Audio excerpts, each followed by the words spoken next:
किया था सामान्य रूप से। आज उस चर्चा को समराइज करते हुए कंटिन्यू करते हैं, प्रयास करेंगे जहां तक संभव होगा हम भारतीय दर्शन को सामान्य रूप से समझने का प्रयास करेंगे। सबसे पहले तो हम ये जब भी कोई भी कोर्स पढ़ते हैं, कोई भी पाठ्यक्रम पढ़ते हैं, कुछ कहीं भी आगे बढ़ते हैं, तो दो तीन बिंदु महत्वपूर्ण हो जाता है, क्योंकि कौन उसे देख रहा है, कौन पढ़ रहा है या कौन कार्य कर रहा है आदि। अगर कोई कार्य करने के लिए हम प्रस्तुत हैं तो कौन कर रहा है और क्या है वह, अर्थात जिससे वह करेगा, जिस चीज को पढ़ेगा वह क्या है। ये दो बातें बहुत महत्वपूर्ण हो जाती है। उसके बाद होता है जो कि चूंकि हम यहाँ पर किसी पाठ्यक्रम को देखने के लिए प्रस्तुत हैं, तो स्टेप बाय स्टेप उस पाठ्यक्रम को, उस कोर्स को समझना जरूरी हो जाता है, क्योंकि जब तक हम उसको समझते नहीं है तो। और चूंकि हम यहाँ पर भारतीय दर्शन को लेकर के प्रस्तुत हैं, तो कुछ फिलोसॉफिकल क्वेश्चंस जो होते हैं उनको देखना अपरिहार्य हो जाता है। इन सब की चर्चा हम कमोबेश हमने कल की भी थी, अभी हम पुनः एक बार उसे सरसरी निगाह से देखते चलते हैं। जो हम अभी यहाँ पर देखेंगे पाठ्यक्रम के अंतर्गत, उसमें 25 कोड को देखेंगे, 73 कोड को, और यूपीएससी के लिए जैसे अभी चर्चा हो रही थी, जो कि क्या उपाधि देता है, क्यों हम इस पाठ्यक्रम में हम क्यों उसको देख रहे हैं, उसे पढ़ने का क्या औचित्य है मुझे। उसके बाद फिर हम ओरिजिन ऑफ फिलोसफी आदि जो है, जो इसकी उत्पत्ति कहाँ से होती है भारतीय परिप्रेक्ष्य में, और भारतीय पाश्चात्य की तुलनात्मक रूप से जो बातें आती है उनको देखना। साथ साथ फिर आगे हम जब बढ़ेंगे तो जो एक सामान्य अवधारणा है, सामान्य कॉन्सेप्ट्स हैं भारतीय दर्शन के, उनको हमें समझना। इसके बाद हम जैसे कि उसमें हम जाएंगे, कर्म सिद्धांत होंगे, मोक्ष होगा, मुक्ति, या फिर अन्य बहुत सारे कॉन्सेप्ट्स हैं जो कि रित की अवधारणा वैदिक दर्शन में देखते हैं, या अन्य जितने भी हैं।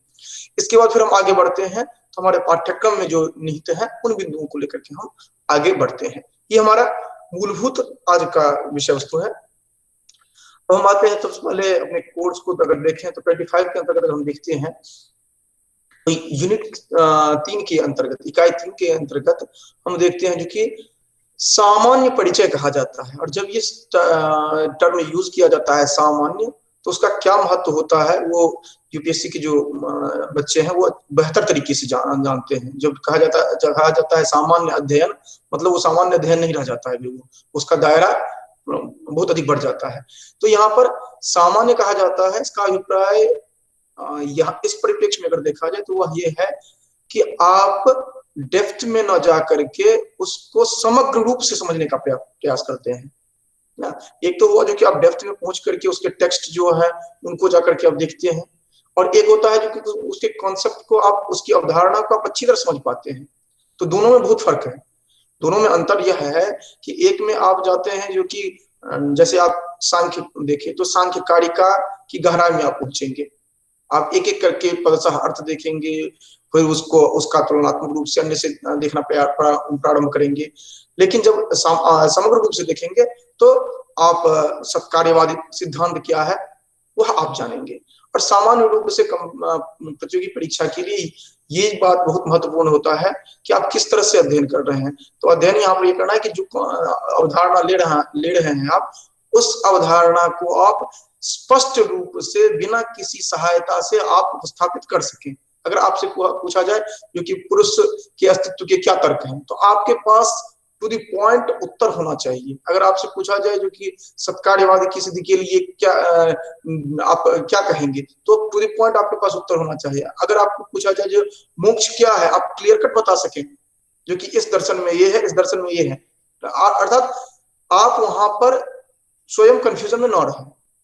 पहली बात ये है, वो किसी भी दर्शन में हो, आपको सप्तभंगी न्याय पूछा जाता है, या आपको क्षणभंगवाद बौद्ध का पूछा जाता है, या वहां पर भावना आपको मीमांसा दर्शन से पूछा जाए, या फिर आपको अध्यारोप अपवाद आपको पूछा जाए वेदांत से, जहां से भी आपको पूछा जाता है तो टू द पॉइंट तुरंत उत्तर दे सके। एक हो गया ये समग्र अध्ययन में। एक में होगा क्या, क्योंकि जब आपको अध्यारोपवाद कहा गया तो इनलाइन टेक्स्ट उनको आप सुना देते हैं एज इट इज, तो वो आप जब डेप्थ में पूछते हैं तब आप समझते हैं। तो दोनों अलग परिपाटी है और हमें दोनों में सामंजस्य स्थापित करके चलना पड़ेगा, तब जाकर के हम बेहतर तरीके से वो अपने आप को उपस्थापित कर पाएंगे।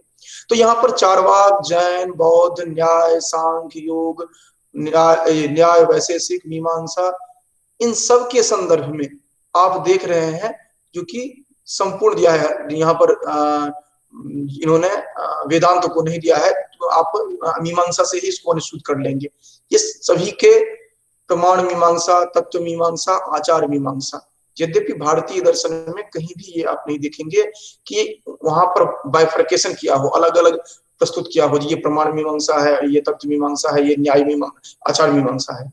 क्योंकि ये तीनों ही एक दूसरे पर अवलंबित है। अगर एक को आप समझे दूसरे को नहीं समझे तो आप एक को समझ ही नहीं पाएंगे। तो इसलिए पाश्चात्य में हम प्रयास करते हैं जो कि अलग अलग हम दिखाने का प्रयास करते हैं, अलग अलग डिसिप्लिन मान लेते हैं, लेकिन भारतीय परंपरा में थोड़ी सी ये जटिलता है। तो एक तो पहला हो गया आपका जो कि इन सबको आप समझेंगे समग्र रूप से। फिर आप यूनिट 4 में आते हैं जिसमें आप देखते हैं दर्शन साहित्य का विशिष्ट अध्ययन। एक तो सामान्य अध्ययन आपने देखा था, यहाँ पर विशिष्ट अध्ययन का अभिप्राय है इनलाइन टेक्स्ट में आप पहुंचते हैं, एक एक कॉन्सेप्ट देखते हैं। वहां देखा था आपने समग्र रूप से, यहाँ पर एक एक कॉन्सेप्ट देखते हैं। फिर आप सांख्य में आते हैं तो ईश्वर कृष्ण कृत जो सांख्य कारिका है उसमें से मुख्य रूप से सत्कार्यवाद, पुरुष का स्वरूप, प्रकृति का स्वरूप, सृष्टि क्रम, प्रत्यय सर्ग, कैवल्य या मुक्ति जो है उसको आप देखते हैं। इसी तरह सदानंद के वेदांत सार में हम देखते हैं अनुबंध, चतुष्टय, अज्ञान, आरोप, अपवाद, ये अध्यारोप, अपवाद, लिंग, शरीरोत्पत्ति, पंचीकरण, ये जो पाठ्यक्रम में निर्धारित है एक एक करके हम इनको देखते हैं। इसी तरह मीमांसा के जो ग्रंथ हैं, अर्थ संग्रह, वहां आप देखते हैं क्योंकि वहां पर मूलतः हम देखते हैं विधि जो है वहां पर वाक्य जो है वेद वाक्य उनको समझने का प्रयास वहां पर करते हैं। पतंजलि के योग सूत्र में आते हैं, ये व्यास भाष्य के साथ दिया गया है। फिर वादरायण का ब्रह्मसूत्र शंकर भाष्य के साथ दिया गया है। विश्वनाथ पंचानंद का न्याय सिद्धांत मुक्तावली अनुमान खंड दिया गया है। सर्वदर्शन संग्रह से जैन मत एवं बौद्ध मत दिया गया है। अगर पाठ्यक्रम को अगर आप संपूर्ण रूप से देखते हैं तो आप देखते हैं कि केवल एक यूनिट जो है यूनिट 4 उसी में आपका पूरा साल लग जाएगा। तो हमें करना क्या है कि हमें चूजी बनना है, जो कि हमें जो चाहिए उतना ही हमें लेना है। अगर आप उसके प्रति अगर आपका दुराग्रह हो गया, उसके प्रति आप उसमें अंतस्तर में पहुंचने का प्रयास किए तो आप फिर इसको समझ नहीं पाएंगे, पहुंच नहीं पाएंगे वहां तक, क्योंकि आपको और भी बहुत कुछ पढ़ना है। इसी तरह आप व्याकरण में भी पढ़ेंगे, इसी तरह अन्य में भी। तो अभी आपका कार्य ये होना चाहिए, मैं 25 कोड के लिए मुख्य रूप से भी कह रहा हूं, जो कि आप सभी इन जनरल जो जो यहाँ पर पॉइंट्स दिए गए हैं इसको आप एक पैराग्राफ में, 2 पैराग्राफ में लिखने का प्रयास करिए। पुरुष स्वरूप 1 पैराग्राफ 2 पैराग्राफ में लिखने का प्रयास करिए। अगर पैराग्राफ नहीं लिखते हैं तो वो और अच्छा है, आप टू दी पॉइंट लिखने का प्रयास करिए। ये पुरुष स्वरूप में आप ये बिंदु आपने पढ़ा, आपको विस्तार में जाने की आवश्यकता नहीं है। अगर टू दी पॉइंट अगर चार्ट रूप में भी अगर आपने बना लिया, सत्कार्यवाद में ये चीज आते हैं और आपको पूरे पता है, तो आप सहजतया समझ पाएंगे। चित्तभूमि कहा जाता है, तो चित्तभूमि कौन कौन से हैं उनको आप चार्ट के माध्यम से बना लिए या बुलेट फॉर्म में बना लिए, वो आपके लिए ज्यादा उपादेय होगा। अगर आप गहराई में ग्रंथ में पहुंचते हैं तो बहुत अधिक समय लगेगा और थोड़ी समस्या आएगी इसमें। इसका तो 73 कोड को देखें, आपने 25 को देख लिया है। अब यहाँ पर देखिए मीमांसा दर्शन, वहां पर दे दिया गया है अर्थ संग्रह केवल ग्रंथ। यहाँ पर देखिए मीमांसा परिचय, धर्म लक्षण, भावना, विधि, ये जितनी भी बातें देखते हैं, अगर 6ठे और 7वें बिंदु को छोड़ दीजिए, आधुनिक युग में मीमांसा शास्त्र की क्या उपादेयता है, भावी अनुसंधान चिंतन के संदर्भ में 6ठा 7वां बिंदु आपको हर एक में दिखेगा, उसको आप छोड़ तक है वो अर्थ संग्रह के ही विषय वस्तु है, उसके अतिरिक्त कुछ नहीं है। ठीक, अब ये छठा और सातवां जो दिया गया है, ये वहां पर जब अर्थात बाद में जो पाठ्यक्रम जो परिष्कृत किया गया है, ये बाद में फिलहाल ये जोड़ा गया है, हाल फिलहाल में, क्योंकि ये दोनों हर एक में जोड़ दिया गया है। अब ये से क्या चाहते हैं इनको खुद नहीं स्पष्ट है, जो कि ये मीमांसा शास्त्र की उपयोग जो कह रहे हैं उससे इनका क्या अभिप्राय है, न्याय वैशेषिक का से क्या अभिप्राय है, ये वर्तमान समय में उपयोग से ये इन्होंने कुछ इंडिकेट नहीं किया है, या भावी अनुसंधान चिंतन जो है इसको आपके ऊपर छोड़ दिया है। तो इसीलिए आप ये मानकर चलिए जो कि इन दोनों से लगभग प्रश्न आपको नहीं मिलेंगे, क्योंकि सब्जेक्टिव होगा नहीं, ये रहेगा ऑब्जेक्टिव। तो ऑब्जेक्टिव में आपका ये प्रश्न नहीं बनेगा, क्योंकि इसका दायरा इतना अधिक बढ़ जाता है, क्योंकि वो आपके लिए नहीं रह पाएगा। इसीलिए आप इन दोनों बिंदु को आप साइड करके भी रखेंगे तो भी आपका काम चलेगा। आप सर्वदर्शन संग्रह जो है उसमें आप देखेंगे जो कि सांख्य तत्व जो है, अष्टांग योग जो है, समाधि जो है, ये सभी आप 25 कोड में भी आप देख चुके हैं। भारतीय वैदिक अवैदिक प्रमुख सिद्धांत जो है ये आप वहां पर यूनिट 3 में देख चुके हैं, सब कुछ वहीं पर है। यहाँ पर केवल एक एडिशनल जो होता है, आगमेषु शिव शक्ति स्वरूपम, आगम में जो शिव शक्ति का स्वरूप दिया जाता है और शैव दर्शन से संदर्भित जो है वो आपको अतिरिक्त यहाँ पर देखना पड़ रहा है। शून्यवाद, स्यादवाद, शून्यवाद हो गया आपको बौद्ध दर्शन से संदर्भित आप देखेंगे, स्यादवाद आप देखेंगे जैन दर्शन से संदर्भित, आपका उसी में कवर हो रहा है। भक्ति तत्व ये एक अतिरिक्त हो रहा है। 9वां 10वां जैसे सब में छठा 7वां जुड़े हैं वैसे ही यहाँ पर 9वां 10वां जुड़े हैं, इसीलिए उसके अतिरिक्त कुछ नहीं है। अगर आप जितनी चर्चा वहां पर की जा रही है उसको आप समग्र रूप से, क्योंकि उसमें भी आप डेप्थ में जाएंगे नहीं, समग्र रूप से अगर आप देख पाते हैं तो ये यूपीएससी के संदर्भ में जो मेन कॉन्सेप्ट्स जो हैं वो अगर आप जानते हैं तो आप कहीं भी किसी भी तरह से की स्थिति जो होगा उससे अब जूझने में सक्षम होंगे।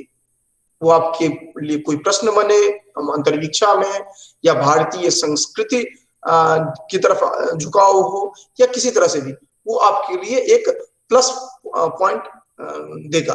अगर आपका दर्शन से कोई वास्ता नहीं है तो भी, ये मैंने एडिशनल कहा।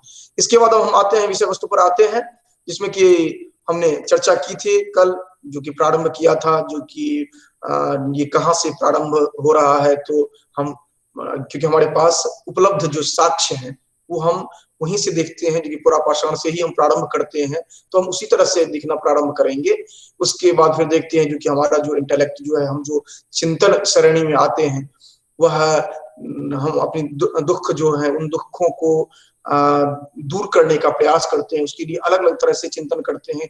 जिस तरह की भी समस्या आती है उस समस्या के लिए आपके पास एक अल्टरनेटिव ऑप्शन होता है, जो कि कैसे आप उसको हैंडल करेंगे।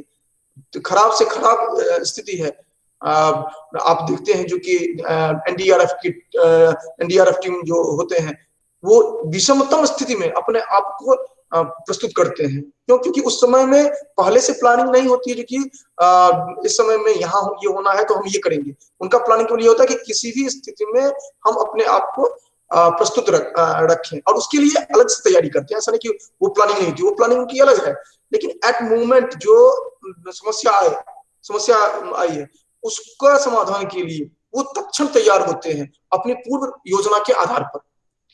तो वो कैसे होते हैं? क्योंकि वह ह्यूमन ब्रेन जो है, ह्यूमन माइंड जो है, वो उनको अभिप्रेरित करती है कि हाँ कैसे हम इस सिचुएशन को हैंडल कर सकते हैं। तो वही जो भी समस्याएं आई धीरे धीरे आप देखते होंगे, आग का आविष्कार मानते हैं या यानी जो भी बातें देखते हैं, या फिर वैदिक में आएंगे उस संदर्भ में भी जितनी भी चर्चाएं देखते हैं वो सभी यही मानव मन जो है उसके आधार पर वह कर पाता है। और ये जो हम जब भारतीय ये पाश्चात्य परंपरा में देखते हैं तो लव ऑफ नॉलेज अगर कहा जाता है तो वो भी इससे इतर नहीं कुछ है। अगर दोनों को कंपैरिजन करके, जो हम कल हमने चर्चा किया था, जो कि उधर लव ऑफ नॉलेज की बात करें या भारतीय दर्शन में दृश्य धातु से जो हम कहते हैं दृश्यते अनेन इति दर्शनम, तो यहाँ पर जो हम चर्चा करते हैं तो वो किस चीज की बात करते हैं? हम सुप्रीम ऑथोरिटी जो है, सुप्रीम पावर जो है, हम उस पर चर्चा करने का प्रयास करते हैं और उसको हम आत्म तत्व के रूप में लें या सर्वोच्च सत्ता के रूप में लें, या जिस रूप में भी आपको लेना है, आपको ये एक्सेप्ट करना पड़ेगा कि कोई न कोई सर्वोच्च सत्ता है और वही सर्वोच्च सत्ता जो है। अब वो सर्वोच्च सत्ता क्या है, तो अलग अलग विद्वानों ने, अलग अलग दार्शनिकों ने अलग अलग रूप में प्रस्तुत किया है। कोई कहते हैं जल है, कोई कहते हैं अग्नि है, कोई कहते हैं जो कि वायु है, कोई आते हैं तो कहते हैं जो कि नहीं ईश्वर है, कोई कहते हैं नहीं ये पुरुष प्रकृति है, उन्हीं के माध्यम से सब कुछ चलता है। तो अलग अलग दार्शनिकों ने अलग अलग बताया है, लेकिन सुप्रीम सत्ता को स्वीकार किया है, अर्थात सर्वोच्च सत्ता जो है, सर्वोच्च शक्ति जो है, उसको स्वीकार करने का प्रयास किया है। किसी ने कहा कि शिव है ये, तो किसी ने कहा कि ये शब्द ही है। जिस रूप में भी जिसने किया, जैसे आप वाक्यपदीय ग्रंथ देखेंगे, व्याकरण दर्शन आदि के, तो वहां पर देखेंगे जो कि उन्होंने शब्द ब्रह्म को स्वीकार किया है, वहां पर शब्द को, ओंकार को, प्रणवाक्षर को मानते हैं। तो अब जहां पर भी जिस रूप में देखेंगे, आपको एक सुप्रीम पावर मानना ही पड़ेगा। और वो क्यों मानना पड़ रहा है? क्योंकि हम जानते हैं कि हम हमेशा लिमिटेड हैं, हम एक सीमा तक ही काम कर सकते हैं, उसके आगे हमारे बस की बात नहीं होती है। और जब हम देखते हैं जो कि भिन्न भिन्न प्रकार के हमें कष्ट होता है, जो कि हम आध्यात्मिक कष्ट देखते हैं, आदि भौतिक कष्ट देखते हैं, आदि दैविक कष्ट देखते हैं। आध्यात्मिक कष्ट जो कि हमारे मन और शरीर के माध्यम से जो हमें कष्ट प्राप्त होता है, वह आध्यात्मिक आध्यात्मिक अर्थात आप में जो कष्ट है वह आ जाता है, जो कि आध्यात्मिक रूप में। आदि भौतिक, भूत कहते हैं प्राणी को, भूत के माध्यम से जो आपको कष्ट मिलता है उसको कहा जाता है आदि भौतिक। आदि दैविक, देव कहा जाता है, ये सुप्रीम पावर जो है वो नेचर माने या गॉड माने, देवता या प्रकृति के माध्यम से जो आपको कष्ट प्राप्त होता है वो कहा जाता है आदि दैविक। सो इस तरह के तीन प्रकार के जो है उनको बताने का प्रयास किया गया है, सांख्यिकी में भी बताने का प्रयास किया गया। जो कहते हैं वो सर्वम दुखम, वो वहां भी वही देखेंगे आप। या फिर आप न्याय ये मीमांसा में जाते हैं, आप मीमांसा में भी जो आप स्वर्ग की बात करते हैं, क्यों करते हैं? क्योंकि आप कठोपनिषद पढ़ेंगे, वहां पर स्वर्ग के संदर्भ में बताया गया है, जो कि स्वर्गीय लोके न भयम किंचन नास्ति न तत्र त्वं जरया विभेति उभो तीर्थवा सनया पिपासा शोकातिगो मुदते स्वर्ग लोके। इस तरह कहते हैं, जो कि वहां पर तुम अर्थात यमराज तुम भी वहां पर नहीं डराते हो, वहां पर हम किसी प्रकार का शोक नहीं होता है। तो वहां स्वर्ग का डिस्क्रिप्शन दिया गया है, क्योंकि स्वर्ग क्या है, तो स्वर्ग क्यों चाहते हैं? क्योंकि दुख से निवृत्ति हो। लेकिन वहां पर नचिकेता स्वर्ग तक भी सीमित नहीं रहा, वो आत्म तत्व की ओर क्यों गया? क्योंकि स्वर्ग से भी फिर क्षीणे पुण्य मर्त्यलोकम विशंति, फिर पुण्य समाप्त हो जाएगा तो फिर आना पड़ेगा कष्ट भोग के लिए। मुझे कभी भी कष्ट नहीं चाहिए, इसलिए हमें आत्म तत्व का ज्ञान चाहिए। तो वहां पर भी बात वही है, क्योंकि हमें कष्ट जो है, जो उस कष्ट को हमें दूर हो सके, वहां पर भी वही बात है। तो मूल रूप से आप दुख को ही यहाँ पर आधार मान करके चल सकते हैं। जो यहाँ पर मैंने दिखाने का प्रयास किया है, जो कि आध्यात्मिक जो क्या है, जो शारीरिक दिख रहे हैं, और इधर मानसिक दिख रहे हैं, इधर आदि भौतिक देख रहे हैं ये। उसके बाद आदि दैविक जो बाढ़ आदि के माध्यम से देख रहे हैं, या अन्य जो देखते हैं, ये आपने देखा। उसके बाद ये तो दर्शन जो है वो फिर कहां पर आकर के टिक गया? जो सर्वोच्च सत्ता की बात हम करते हैं, वह भी कहीं ना कहीं स्वार्थ पूरित है। कोई सर्वोच्च सत्ता को वैसे नहीं दिखना चाहता है। वो किस लिए चाहता है? क्योंकि जो दुख आदि है उस सबसे निवृत्ति हो हमारी, ठीक ना। और हमें क्या चाहिए? आनंदित जीवन चाहिए, वह इस जीवन में हो या इस जीवन से परे हो। ब्लिसफुल लाइफ चाहिए हमें, किसी तरह का कोई कष्ट ना हो। इस जीवन में भी हम वही चाहते हैं। हम क्यों चाहते हैं? जो कि एक अच्छे पद पर पहुंचे, अच्छे इंस्टीट्यूशन में रहे, अच्छे समाज में रहे, हर जगह वही, जो कि कष्ट से हम भागना चाहते हैं कि नहीं, हमें आनंदित जीवन मिले। तो ये सब चीज बातें हैं। और आनंद तीनों तरह का कष्ट से दूर, एक कष्ट नहीं, और उसमें भी आत्यंतिक हमेशा के लिए दूर हो जाए। तो ब्लिसफुल लाइफ आप के लिए क्या बताया गया है, तो उसके लिए यहाँ पर प्रारंभ किया गया था। आप नासदी सूक्त से हम प्रारंभ किए थे, जो कि नासदी सूक्त में न सदासी तदानीम नासी द्रजो नो व्योमो परोजत, ये जो आप देख रहे हैं उसी का यहाँ पर अंग्रेजी में ट्रांसलेशन भी उपलब्ध करवाया गया है, जो कि उस समय में कुछ नहीं था। हम प्रारंभ किए थे कहां से, जो कि सुप्रीम पावर किसको मानते हैं, तो हम देखते हैं कोई जल मानते हैं, कोई अग्नि मानते हैं, कोई वायु मानते हैं। यहाँ पर देख रहे हैं कि उस समय में कुछ भी नहीं था, ठीक, न तो हवा, न केवल जो उस समय में था वह किससे कवर्ड, ये कवर्ड था, क्या था ये भी किसी को पता नहीं था। हम इस स्लाइड में बाद में आते हैं, यहाँ पर पहले देखिए। फिर उसके बाद क्या होता है, जो कि काम जो है, डिजायर जो है, वो पहले उदित होता है मन में, ठीक, जो कि हमें ये चाहिए, और यही बेसिक सीड है, यही सबसे प्रमुख बिंदु है, जो कि काम जो है, इच्छा जो है, वही सबसे महत्वपूर्ण रहा। पहले कुछ भी नहीं था, वो जो इच्छा है वही मन में जन्म लिया पहले, जो कि हमें कुछ चाहिए, ये जो प्रारंभ हुआ। उसके बाद फिर देखते हैं, जो कि अब तिरस्चिन को देखते हैं, ये जो प्रकाश जो देखते हैं, वहां से सेमिनल पावर जो है वहां से प्रारंभ हुआ, और आज भी जो कुछ भी आप देखते हैं वह एनर्जी जो है, ऊर्जा जो है, ऊर्जा के माध्यम से ही आप हर कुछ देख पाते हैं। तो इस तरह देख रहे हैं, जो कि वही आगे कंटिन्यू हुआ, फिर जाकर के जितना भी आप सृष्टि देख रहे हैं उसी से कंटिन्यू हुआ, ठीक ना। तो ये आप वैदिक संदर्भ लेकर के आप दिखा सकते हैं। इधर तो हम नासदी में भारतीय की बात कर रहे हैं, पाश्चात्य में जाकर के आप देखिए तो थेलीज से जो आप प्रारंभ करते हैं ग्रीक में, थेलीज, एनेक्सिमेंडर, फिर एनेक्सिगोरस, वहां पर क्रम से आपको अग्नि को मानेंगे, फिर आकर के आप पाइथागोरस में आ जाते हैं, फिर क्रम से जो अलग अलग आचार्य आते हैं जिनकी हमने चर्चा की थी, जो कि जो सोक्रेटिस हो, अरस्तु हो, या आगे बढ़कर के देकार्त, स्पिनोजा, लाइबनिज देखते हैं, या लॉक, बर्कले, ह्यूम देखते हैं, या कांट देखते हैं, या बर्कले देखते हैं, वो आप आगे जो रसल आदि को जो देखते हैं, वो क्रम से चलता चला जाता है उस समाज के अनुसार। भारतीय परंपरा में चूंकि इधर की आध्यात्मिक परंपरा थी, यहाँ के इस तरह ही हमारा जीवन यापन चलता था, उसी को हम आधार मान करके चल, ठीक। अब हम उसको तुरंत रोक देते हैं, हम आ जाते हैं डायरेक्ट चारवाक फिलॉसफी पर।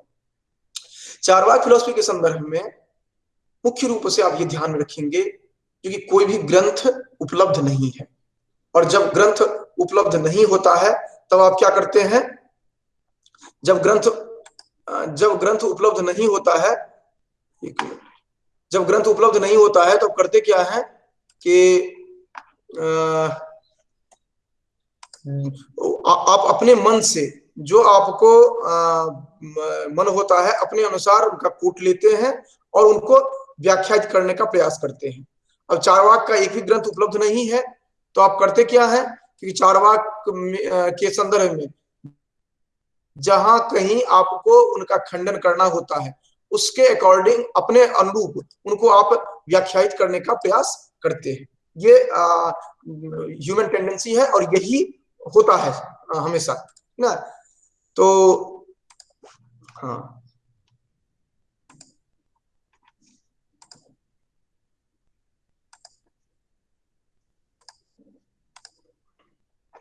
यही हम देखते हैं सर्वथा। तो इसमें जो हम देखेंगे उसी तरह से हम देखेंगे, जो भी जैसे हमने अन्य को देखा था, जो कि ये जो एक एक सीक्वेंस से बृहस्पति सूत्र, फिर उसका जो वस्तुवादी विचार जो उनका है, फिर उनका जो ज्ञान मीमांसा है, फिर प्रत्यक्ष, अनुमान, शब्द, फिर उसके बाद इनका तत्व मीमांसा को देखेंगे, फिर आचार मीमांसा को देखेंगे। उसी तरह से हम देखेंगे, क्योंकि हमें पाठ्यक्रम में उसी तरह से विभाजित किया गया है। तो हम देखते हैं कि मूलभूत ग्रंथ जो है वो बृहस्पति सूत्र, लेकिन वो मिलता नहीं है कहीं भी। ये जो कहते हैं हम बृहस्पति सूत्र है, वह केवल कहीं कहीं जो संदर्भ हमें प्राप्त होते हैं उसके आधार पर कहते हैं कि बृहस्पति दर्शन इसको कहते हैं, बृहस्पति सूत्र इसकी ग्रंथ है, बृहस्पति इसके आचार्य रहे हैं। ये केवल हमें सुनी सुनाई बात है, कहीं कहीं रेफरेंस मिलता है, ग्रंथ हमें नहीं मिलता है। और अगर ग्रंथ मिलता तो हो सकता है जो कि चारवाक दर्शन के प्रति हमारी दृष्टि जो है बिल्कुल अलग होती, ठीक, क्योंकि उनको डिफेंड करने वाले भी कोई होते, लेकिन आज उनके डिफेंड करने वाले नहीं है, आप जो कहते हैं वही मानना पड़ता है। लेकिन फिर भी हम देखने का प्रयास करेंगे क्या चारवाक दर्शन की उपादेयता है या पूर्णतः समाप्त हो चुकी है। अगर समाप्त हो गई है तो हम पाठ्यक्रम में क्यों पढ़ते हैं, या हमें पढ़ने की का औचित्य क्या है। अगर सभी दर्शन ने इसको पूर्णतः है ही माना, तो हम देखते हैं जो कि माधवाचार्य जो सर्वदर्शन संग्रहकार जो है, वह जो प्रारंभ में ही रखते हैं, क्यों रखते हैं। तो ये सभी बातें हम देखने का प्रयास करेंगे। ये जो हम प्रारंभ कर रहे हैं, इससे पूर्व एक चर्चा आवश्यक हो रही है कि हम आस्तिक नास्तिक की चर्चा करते हैं, और हमने कल भी चर्चा की थी। आस्तिक नास्तिक की चर्चा हम बाद में आकर के करते हैं। 13वीं शताब्दी तक हमने ऐसा कुछ नहीं देखा था। माधवाचार्य कृत जो सर्वदर्शन संग्रह है, जो आपके पाठ्यक्रम में भी है, वहां पर कहीं भी हम नहीं देखते हैं ऐसा कोई संदर्भ। वहां पर उन्होंने षोडश दर्शन अर्थात 16 दर्शनों की बात उन्होंने की है। उससे भी अगर आगे आप जाएं तो उनके प्राक कथन में सर गंगानाथ झा की जो कमेंट्री है, उनमें उनके प्राक कथन में आप देखेंगे जो कि उन्होंने कहा है कि इससे पहले और भी बहुत सारे दर्शन थे जो लुप्त हो गए, जिनके बारे में जानकारी हमें नहीं मिल पाई। जो 16 है ये यहाँ पर डॉक्यूमेंटेड है, तो हो सकता है कि इससे अधिक भी रहे थे। तो ये जो डिवीजन किया गया है आस्तिक नास्तिक, ये कालांतर में हो सकता है जो कि किसी विशेष इंटेंशन से किया गया हो, जहां पर आकर के नास्तिको वेद निंदक इस तरह की बात कही गई। इसकी बहुत सारी बातें हो सकती है, लेकिन चूंकि पाठ्यक्रम में हमें जहां पर ऑर्थोडॉक्स हेटेरोडॉक्स के रूप में आस्तिक नास्तिक के दर्शन के रूप में चर्चा की जाती है, हम उसी रूप में देखें, कोई बात नहीं है, समस्या नहीं है कोई। लेकिन यहाँ पर हम आस्तिक का क्या पद है, नास्तिक का क्या अर्थ है, ये आप समझ लें। आस्तिक का अभिप्राय जहां पर कुछ विद्वान मानते हैं जो वेद की परंपरा को मानता है वह आस्तिक है, जो नहीं मानता है नास्तिक है। कुछ मानते हैं जो कि जो सर्वोच्च सत्ता को मानता है वह अर्थात पारलौकिक में जिसको विश्वास है उसको आस्तिक कहा जाता है, जिसे पारलौकिक में विश्वास नहीं है उसको नास्तिक कहा जाता है। ये आप पर है जो आप कैसे उसको डिफेंड करेंगे, कैसे आप व्याख्यायित करेंगे, आस्तिक क्या है नास्तिक क्या है। रेफरेंस आपको मिलता है नास्तिको वेद निंदक है, नास्तिको वेद निंदक, इसके आधार पर आप जब चर्चा करेंगे तो फिर कुछ कहीं पर आपको प्रश्न मिलेगा जो कि तब तो सांख्य जो है वो कहते हैं जो कि दृष्टवदानुश्रविकः विशुद्धिक्षयातिशय युक्तः तद विपरीत श्रेयान व्यक्ता व्यक्त विज्ञानात्। तो वहां पर तो वेद की निंदा कर रहे हैं सांख्य। तो आप फिर आप पर निर्भर करता है आप कैसे उसको व्याख्यायित करते हैं, आप उसको निंदा मानते हैं कि नहीं मानते हैं। तो वहां पर अगर आप नास्तिको वेद निंदा इसको आधार मानेंगे और सांख्य को आप आस्तिक दर्शन के अंतर्गत मानते हैं, तो इस दृष्टि से तब आप कहेंगे कि नहीं, वहां पर निंदा नहीं की गई है, वहां पर कही गई है जो कि वह जो उपाय बताए गए हैं उससे बेहतर उपाय सांख्य बता रहा है, जो कि आत्यंतिक और एक आत्यंतिक निवृत्ति में सहायक होगा। तो वहां पर निंदा नहीं है, वह एक अलग दृष्टिकोण प्रस्तुत कर रहा है। हम इस तरह करके आप बच सकते हैं। तो आस्तिक नास्तिक, नास्तिक में के अंतर्गत 6 और नास्तिक के अंतर्गत 9 वर्तमान समय में हम देखते हैं। फिर यहाँ पर जब हम आते हैं बृहस्पति दर्शन के अंतर्गत, इसे बारहस्पत्य दर्शन कहते हैं, इसको चारवाक दर्शन कहते हैं, लोकायत दर्शन कहते हैं।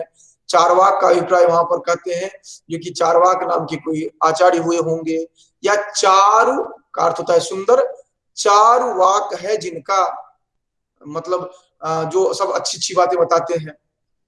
उसके बाद लोकायत, जो लोक अर्थात संसार में आयत, लोक मतलब संसार, जो लोग हैं अर्थात जन है, इनमें जो आयत मतलब विस्तृत होना, विस्तारित होना, जो फैला हुआ हो अर्थात अधिकांश के द्वारा मान्य हो, इसे कहा जाता है लोकायत। इस तरह से इसका नाम किया गया। बारहस्पति जो कि बृहस्पति के द्वारा प्रस्तुत किया गया है, इसीलिए बारहस्पति दर्शन कहा जाता है। तो इस तरह से अलग अलग नाम आप देखेंगे। अब आप इस दर्शन को समझने के लिए मुख्य रूप से एक चीज केवल स्पष्ट रूप से ध्यान रखेंगे, जिनकी जो ज्ञान मीमांसा जो है, एपिस्टेमोलॉजी जो है, इसको आप समझेंगे, जो कि ये कहते हैं कि अगर आप अर्थात इस दर्शन को अगर आप समझना चाहते हैं तो इतना समझेंगे कि प्रत्यक्ष मेकम चार्वाका, प्रत्यक्ष ही महत्वपूर्ण है, उसके अतिरिक्त तो कुछ भी नहीं है। इतना अगर आप समझ लिए तो पूरा इस दर्शन को समझ लेंगे। अब आप देख लीजिए यहाँ पर इनके तत्व को देखते हैं, जो कि जो क्षितिज पाव गगन समीरा पांच कहते हैं, तो कौन किसे आप नहीं देख सकते हैं उसको आप हटा दीजिए। किसका प्रत्यक्ष नहीं कर सकते हैं? प्रत्यक्ष मतलब देख नहीं सकते हैं, सुन नहीं सकते हैं, टच नहीं कर सकते हैं, या स्वाद नहीं ले सकते हैं। अगर जिसको आप प्रत्यक्ष नहीं कर सकते हैं अनिवार्य रूप से उसको हटा दीजिए आप, तो आपको बच जाते हैं केवल चार बच जाते हैं, क्योंकि अर्थ, वाटर, फायर एंड एयर, ये चार ही तत्व मिलेंगे। आकाश आपको नहीं मिलेगा, क्योंकि आकाश शून्य है। आप आकाश को न देख सकते हैं, न अनुभव कर सकते हैं। आकाश का अर्थ होता है ब्लैंक स्पेस, जिसको आप नहीं देख सकते हैं। इसी तरह है जो कि आप, ये उसी पर निर्भर है जो जितनी भी बातें आप कर रहे हैं, क्योंकि आपका शरीर जो है, सेंस ऑर्गन्स जो है, ये सभी इन्हीं चार जो है इन्हीं को प्रत्यक्ष कर सकते हैं। ठीक, इसके बाद आप आगे बढ़ते हैं, जो कि ये आत्म तत्व की चर्चा वैसे आगे करेंगे, क्योंकि आत्म तत्व को ये नहीं मानेंगे, कहेंगे जो कि आत्म तत्व नहीं है, क्योंकि आत्म तत्व जो है वह जो शरीर जो आपका है, वह जो अलग अलग अवयव हैं उन्हीं का सम्मिश्रण है, उसके अतिरिक्त वह चैतन्य कुछ अलग से नहीं है। जीवन का मुख्य लक्ष्य क्या है? तो आनंदित होना, यह जीवन का मूल लक्ष्य है। इंजॉयमेंट जो है वही लाइफ का एंड है, उसके अतिरिक्त और कुछ मत सोचिए। डेथ अलोन इज लिबरेशन, आप मर जाते हैं वही मुक्ति है, उससे पहले कोई मुक्ति नहीं मिलती है। ये इनका कथन है। अब हम अलग अलग तरह से आते हैं, इन्हें वस्तुवादी कहा गया है। वस्तुवादी में ये हो जाता है कि ये उन्हीं वस्तुओं की, उन्हीं चीजों की बात करें, ये जो सांसारिक विषय वस्तु है उसी पर ये अवलंबित होते हैं। इसके अतिरिक्त ये किसी बात पर पारलौकिक चिंतन नहीं करते, इसलिए इनको वस्तुवादी कहा गया है। और इसके बाद आगे आप जो बढ़ते हैं, ये सब वस्तुवादी के संदर्भ में ही है। इसके बाद अब जब आप आते हैं तो देखते हैं कि ये जितनी भी बातें आपने कही, ये सभी बातें उनके जो ज्ञान मीमांसा है उसी पर निर्भर है। ठीक है, ज्ञान मीमांसा मतलब प्रत्यक्ष को ही आप मानते हैं इस पर। अब ज्ञान मीमांसा क्या है? ज्ञान मीमांसा के अंदर आप जानते हैं जो कि हम रियलिटी जो है, वस्तुस्थिति जो है, उसको हम कैसे समझते हैं, इस तरह से हमारा ज्ञान कैसे विकसित होता है, विभिन्न स्रोत कौन कौन से हैं ज्ञान के, ये सब ज्ञान मीमांसा के अंतर्गत हम चर्चा करते हैं। अगर हम यही हमारे मुख्य समस्या भी यहाँ पर आ जा रहा है, जो कि जब आप रियलिटी की बात करते हैं तो वही रियलिटी या यथार्थ अनुभव जो है वही प्रमा के रूप में माना जाता है, और उसका जो सोर्स है वह प्रमाण कहा जाता है। ये जो नॉलेज है, यथार्थ ज्ञान जो है, उसी को आप प्रमा कहते हैं, और जो इसका स्रोत है, जिसके साधन जो है, उसको आप प्रमाण कहते हैं। यथार्थ ज्ञान प्रमा है और उसका साधन जो है उसको आप प्रमाण कहते हैं। ठीक ना? तो अब ये किसको प्रमाण मानते हैं? तो इसके लिए आप यहाँ पर देखेंगे जो कि ये केवल मानेंगे केवल प्रत्यक्ष को। प्रत्यक्ष ही एक ऐसा सोर्स है जो वैध ज्ञान दे सकता है, अर्थात यथार्थ ज्ञान दे सकता है। प्रत्यक्ष के अतिरिक्त और कोई आपको यथार्थ ज्ञान दे ही नहीं सकता है, ये इनका मानना है। और इसके आधार पर आप देखते हैं कि इन्होंने अनुमान का खंडन कर दिया, इन्होंने शब्द का खंडन कर दिया, ये जितने भी हैं सभी का खंडन कर दिया, क्योंकि उनको एकमात्र मानना है, क्योंकि प्रत्यक्ष ही एकमात्र प्रमाण है। ठीक है, अब इसी पर सब कुछ अवलंबित है। आप आत्मतत्व की बात करें या पारलौकिक की बात करें, सब कुछ इसी पर डिपेंड होगा इनका, और इसी के आधार पर इन्होंने व्याख्यायित भी किया है। आगे चल करके आप देखेंगे इनका, जो कि अनुमान का खंडन इन्होंने किया, कहते हैं कि अनुमान की कोई आवश्यकता ही नहीं है। उसके बाद फिर आते हैं जो कि टेस्टिमनी, अर्थात शब्द जो है इनको ये नहीं मानेंगे। तो यहाँ पर जितनी भी बातें हम देख रहे हैं ये सभी उनका जो एक सेंटेंस है उसी पर जाकर के अवलंबित होता है, ठीक ना। और फिर जाकर के हम तो यहाँ पर विस्तार में नहीं गए, आप देखेंगे वहां पर जाकर के खंडन भी किया जाता है, जो कि आप कहते हैं जो कि हम अनुमान को नहीं मानते हैं, आप शब्द को नहीं मानते हैं, तो आप कैसे व्याख्यायित कर पाएंगे। आज हम कहते हैं जो कि यह बृहस्पति दर्शन है या बृहस्पति सूत्र है, या आप कहते हैं जो कि प्रत्यक्ष ही एकमात्र प्रमाण है। ये क्या है? ये तो शब्द ही है ना। ये मैंने तो साक्षात अनुभव नहीं किया है, आप कह रहे हैं, आपकी बात हम मान रहे हैं, तो हम आपकी बात क्यों मानेंगे? तो इस तरह के बहुत सारे ऑब्जेक्शंस हैं। अब लास्ट में हम चर्चा करेंगे इस दर्शन के, जो कि क्यों फिर महत्वपूर्ण क्यों है, ये इसकी चर्चा हम करेंगे। तो मेटाफिजिक्स वाले देखते तत्व मीमांसा। तत्व मीमांसा में जो रियलिटी की बात करते हैं, तो वह प्रत्यक्ष के आधार पर ही उन 4 तत्वों को लेकर के चर्चा करते हैं। ये उसके बाद 4 के अतिरिक्त और कोई तत्व नहीं है। मन, ये चैतन्य का निर्माण अगर कहेंगे तो कहेंगे जैसे पान में आप कत्था, चूना आदि अन्य उपकरण डालते हैं तो उससे लालिमा आती है आपकी जीभ पर। लालिमा कैसे आती है? उन्हीं वो जो अवयव है, उन अवयवों के माध्यम से उसके निश्चित अनुपात में मिलने से वह उत्पन्न होता है। इसी तरह शरीर के विभिन्न अवयवों के निश्चित स्थिर अनुपात में, निश्चित अनुपात में संयोजित होने पर वह जाकर के चैतन्य की उत्पत्ति होती है। अब ये सब प्रश्न फिर उठ जाता है, जो कि अगर इस तरह की चैतन्य की उत्पत्ति होती है तो वह चैतन्य विलुप्त कहाँ जो कैसे हो जाता है, कौन उसको अलग करता है, कौन उसको जोड़ता है, ये सब बहुत सारी बातें प्रश्न चिन्ह उठते हैं इन पर। तो लेकिन आप मुख्य रूप से देखेंगे जो यहाँ पर 5 हम मानते हैं, 5 में से केवल ये 4 को मानेंगे, आकाश को ये नहीं मानेंगे। इसके बाद हम आत्म तत्व को नहीं मानेंगे, क्योंकि आत्म तत्व को मानेंगे तो फिर उनको प्रत्यक्ष के अतिरिक्त भी जाना पड़ेगा इनको, इसलिए आत्म तत्व को नहीं मानते हैं। चैतन्य जो मानते हैं वो चैतन्य मानते हैं, क्योंकि इस शरीरावयव से के मिलने से जो बनता है उसको कहते हैं आत्म तत्व, उसके अतिरिक्त कुछ नहीं है चैतन्य। इसके बाद हम आते हैं जो कि ईश्वर को नहीं मानेंगे, क्योंकि ईश्वर को मानेंगे तो फिर इनको मानना पड़ेगा प्रत्यक्ष के अतिरिक्त कुछ भी है, इसीलिए ईश्वर को नहीं मानेंगे, इसीलिए इस सृष्टि का कर्ता आदि ये सब कुछ भी नहीं, ये स्वीकार करेंगे।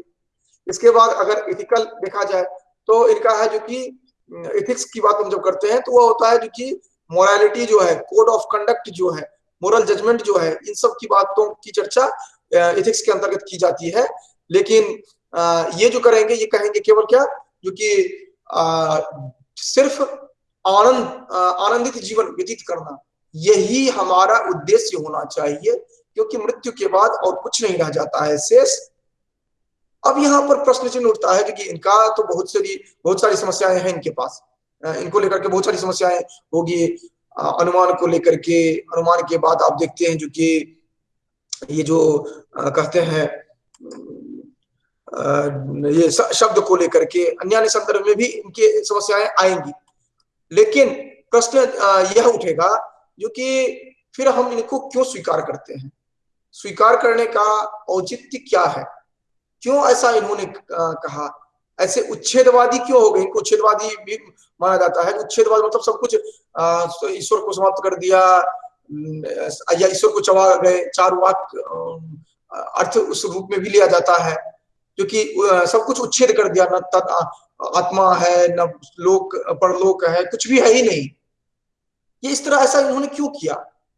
तो हम जब इनके धरातल पर पहुंचे तो हम देखेंगे जो कि जब तक हमें जो दैनिक आवश्यकता है, नित्य नैमित्तिक, ये नित्य उपभोग की वस्तुएं हैं, नित्य एसेंशियल जो हमारे जो प्रमुख बातें होती हैं, अपरिहार्य जो बातें हैं हमारे लिए, जिसके बिना हमारा जीवन संभव नहीं है, उनके लिए सबसे पहले हमें चिंतन करना होता है।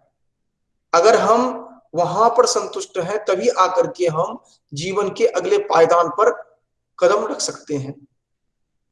यदि आज हम पूर्णतः शरीर हमारा अस्वस्थ है, हम नहीं अध्यापन कर सकते हैं। आप अस्वस्थ हैं, आप नहीं पढ़ सकते हैं। आप दार्शनिक चिंतन की तो बात छोड़ दीजिए, आपको खुद अपना होश नहीं रहेगा जो कि हम कहाँ हैं। आपको अगर भोजन न मिले एक दिन 2 दिन, आप ईश्वर और अन्य सब कुछ भूल जाएंगे आप। मतलब कहने का अभिप्राय ये है कि वो जो भी आगे चर्चा हम करते हैं वह अगले स्टेज में आता है। सबसे पहला जो होता है वह होता है क्योंकि हमें जो सामान्य, जो हमारे लिए आवश्यक वस्तु है वह हमें प्राप्त हो। और जो दैनिक मजदूरी करके कोई जीवन यापन करता है उसके लिए प्रारंभिक बात ये हो जाती है कि हमें सबसे पहले अपना भरण पोषण करना है, अपने परिवार का भरण पोषण करना है। उसके बाद अगर समय मिल गया तो हम ईश्वर का चिंतन करते हैं, आत्मिक चिंतन करते हैं, दार्शनिक चिंतन करते हैं, अध्ययन करते हैं या अन्य कोई कार्य करते हैं। तो ये जो बेसिक नीड्स हैं ये जब तक फुलफिल नहीं होता है तब तक आप आगे नहीं बढ़ सकते हैं।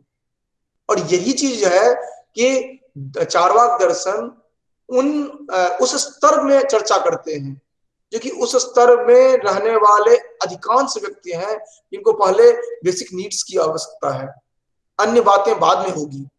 तो पहले उनके लिए इन्होंने एक रास्ता दिया जो कि आप पहले अपने आप को आनंदित जीवन व्यतीत करिए, क्योंकि अगर आप मन से संतुष्ट नहीं रहेंगे, अब आनंदित नहीं रहेंगे, तो आप आगे कुछ नहीं कर सकते हैं। ये बात अलग है कि इसको जो प्रस्तुत किया गया तो लोगों ने इस तरह प्रस्तुत किया जैसे कि वो केवल विलासितापूर्ण जीवन ही चाहते हैं, खाओ पियो मौज करो। आचार्य यहाँ पर देखेंगे आप, इन्होंने जो धर्म ये माधवाचार्य ने जो प्रस्तुत किया है उन्होंने स्पष्ट रूप से कहा है कि अलग अलग जगह पर जो मिला है उसके आधार पर मैं प्रस्तुत कर रहा हूँ। वो पूरा ये नहीं बता रहे हैं कि चार्वाक जो है वो ऐसा कह रहे हैं। मतलब अलग अलग जगह पर उनके निगेटिव एस्पेक्ट जो है उन्हीं को प्रस्तुत किया गया है। तो ये आवश्यक है जो कि अगर हो सकता है कि कभी ऐसा मैन्युस्क्रिप्ट मिले, ऐसा कोई ग्रंथ मिले जिसमें कि चार्वाक का जो मूलभूत सिद्धांत है वो भी हमें दिख सके। ये तो सेकेंडरी सोर्स से हमें जो प्राप्त होते हैं उनके आधार पर हम देख रहे हैं। हो सकता है जो कि ऐसा भी हो। अगर नहीं भी होता है एक मिनट के लिए, क्योंकि हो सकता है हम आशा रख सकते हैं, जैसे कि आचार्य महाकवि भास को हमने देखा आचार्य टी गणपति शास्त्री के द्वारा जो हमें प्राप्त हुआ, इस तरह हम देख सकते हैं जो कि इधर भी हो सकता है, कभी संभव है ऐसा। लेकिन अगर नहीं भी होता है तो हम इतना जरूर समझें जो कि बेसिक नीड्स जो हमारे हैं वो फुलफिल जब तक नहीं होते हैं तब तक हम दार्शनिक धरातल पर नहीं पहुंच सकते हैं। हमारा चिंतन तब तक आगे नहीं बढ़ सकता है। तो वो आवश्यक होता है और उसके लिए जो चार्वाक के जो सिद्धांत है वो अपने आप में उपादेय है। अगर इसको हम वैदिक वांग्मय से इसको हम पुष्ट करना चाहे इन बातों को तो भी हम कर सकते हैं जब हम कहते हैं अविद्या मृत्युम तीर्त्वा विद्या अमृतमश्नुते। अविद्या के द्वारा हम इस लौकिक जीवन जो है इसको पार करके हम विद्या के माध्यम से मोक्ष को प्राप्त करेंगे। तो अविद्या मतलब है यह इस जीवन में होने वाला लौकिक कर्म, वो कहीं भी उसको नहीं साइड किया जा रहा है। कहता है हमें प्रथम वर चाहिए पितृतोष, शांत संकल्प सुमना यथा स्यात् भीतमन्युर गौतम। वो पहले मानता है कि हमारे पिता जो है वो प्रसन्न हो, क्योंकि वो हम पर नाराज हो गए हैं। मैं जाऊंगा वहां पर तो वह हमसे कुपित है, तो वहां हम जाए तो मुझे पूर्ववत स्नेह दे हमें। तो बेसिक नीड है, अर्थात उस बालक के लिए सबसे महत्वपूर्ण है जो कि पिता संतुष्ट हो। वो बेसिक नीड है उसके लिए, उसे वात्सल्य मिले वो महत्वपूर्ण है। अगर इसको आत्म तत्व का ज्ञान प्राप्ति हो जाए और घर में उसकी अवहेलना हो तो वह इसको नहीं सहन कर सकता है। अगर उसके पिता दुखी हो तो वो नहीं सहन कर सकता है। तो ये सभी बातें जो है या इस तरह के असंख्य उदाहरण आपको मिलेंगे। आप अपने बुद्धि विवेक के आधार पर आप कलेक्ट करें और जब भी व्याख्यायित करते हैं तो केवल निगेटिव एस्पेक्ट, जो निगेटिव जो विषय वस्तु है उन्हीं को नहीं प्रस्तुत करें। अगर निगेटिव होता तो इसको प्रथमतः ये जो माधवाचार्य है प्रथम दर्शन के रूप में नहीं स्वीकार करते, या अन्य जो भी आचार्य हुए हैं, ये हमारे परंपरा रही है कि कोई भी आचार्य हुए हैं वह बेसिक नीड्स जो है, बेसिक जो मूलभूत जो बातें हैं उनको उन्होंने त्याग नहीं किया है। उनको ध्यान में रख करके ही वो आगे बढ़े हैं। वो आचार्य शंकर हो या इधर आप आते हैं अन्य जो संप्रदाय के हैं आचार्य, वो सभी जो हमारा समाज है उस समाज को ध्यान में रखते हुए उसके जो महत्वपूर्ण आकांक्षा है उनको ध्यान में रखते हुए तब उन्होंने प्रस्तुत किया है। तो इस दृष्टि से आप चर्चा करेंगे तभी जाकर के आपका जो चिंतन होगा वो और भी विकसित होगा और परिष्कृत होगा, परिवर्धित होगा। लेकिन जो भी चर्चा करते हैं अनिवार्य रूप से किसी तर्क से, किसी संदर्भ से, किसी कोटेशन से आपका पुष्ट हो तो वो बहुत महत्वपूर्ण रहेगा आपके लिए।